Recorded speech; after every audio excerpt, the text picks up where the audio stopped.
தோழர் அவர்களே, லெனின் பாரதி அவர்களே, லெனின் துரை அவர்களே, மேலும் எனக்கு முன்னதாக பேசிய தலைவர்களே, பின்னால் பேச இருக்கக்கூடிய தலைவர்களே, இஸ்ரேல் பாலஸ்தீன பிரச்சனை என்றவுடன் நமது இந்திய நாட்டின் பாரத பிரதமர் இஸ்ரேலுக்கு தான் ஆதரவாக நிற்போம் என்ற ஒரு அறிவிப்பை வெளியிட்டதை நாம் அனைவரும் அறிவோம். ஆனால் இஸ்ரேல் பாலஸ்தீனத்தின் வரலாற்றை பிரதமர் மோடி அவர்கள் அறிந்தாரா என்பது தெரியாது. இன்னைக்கு கிட்டத்தட்ட பாலஸ்தீனத்துடைய அந்த உச்சகட்ட போரின் மூலமாக 35,000க்கும் மேற்பட்ட நபர்கள் இறந்திருப்பதாக தகவல் வெளியானது. இது வெளியானது ஒரு 3 மாசத்துக்கு முன்னாடி. அதற்கு மேலாக கூட இருந்திருக்கலாம். இதுல 15,000 பச்சிளம் குழந்தைகள் சாகடிக்கப்பட்டிருக்கிறார்கள். 10,000க்கும் மேற்பட்ட பெண்கள் சாகடிக்கப்பட்டிருக்கிறார்கள். 10,000க்கும் மேற்பட்ட நபர்கள் அந்த நாட்டிலிருந்து காணாமல் ஆக்கப்பட்டிருக்கிறார்கள்.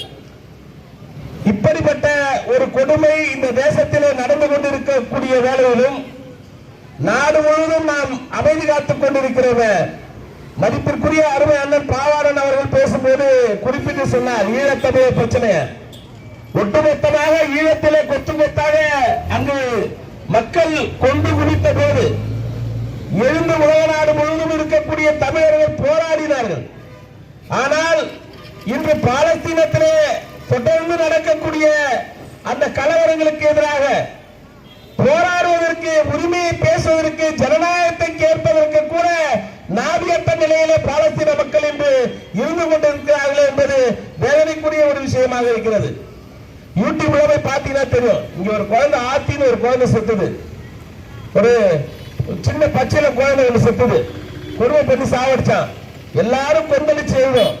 ஆனா அதை விட கை குழந்தைகள் அங்கு குண்டுல சிதறி போய் கைகால்கள் இல்லாமல் கழுத்தறுக்கப்பட்டு வெடிகுண்டில் வீசப்பட்டு வெடிக்கப்பட்ட நிலையில சிதறி போன நிலையில தன்னுடைய தகப்பன் தன் குழந்தையை கையில ஏந்தி கொண்டு எப்படியாவது உன்னை காப்பாற்றி விடுவேன் என்று அழுது கொண்டே அல்லாஹ் அக்பர் அல்லாஹ் அக்பர் என்று கதறிக்கொண்டு ஓடக்கூடிய அந்த அவல நிலைகளை எத்தனை பெற்றோர்கள், நம்ம எத்தனை பேர் இங்க இருக்கக்கூடிய நபர்கள் பார்த்திருப்போன்றதுதான் இருக்கக்கூடிய கேள்வி.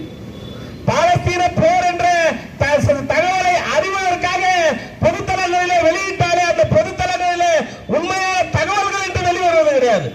இன்னைக்கு இருக்கக்கூடிய நிர்வாகங்கள் அதையெல்லாம் நிறுத்திட்டான். பாலஸ்தீனம் என்ற பிரச்சனை எப்படி விடுதலை புலிகள் பிரபாகரன் என்ற ஒரு பெயரை எழுதினாலே இன்னைக்கு இருக்கக்கூடிய பேஸ்புக்ல இருந்து ட்விட்டர்ல இருந்து எல்லாமே லாக் ஆகிடும்.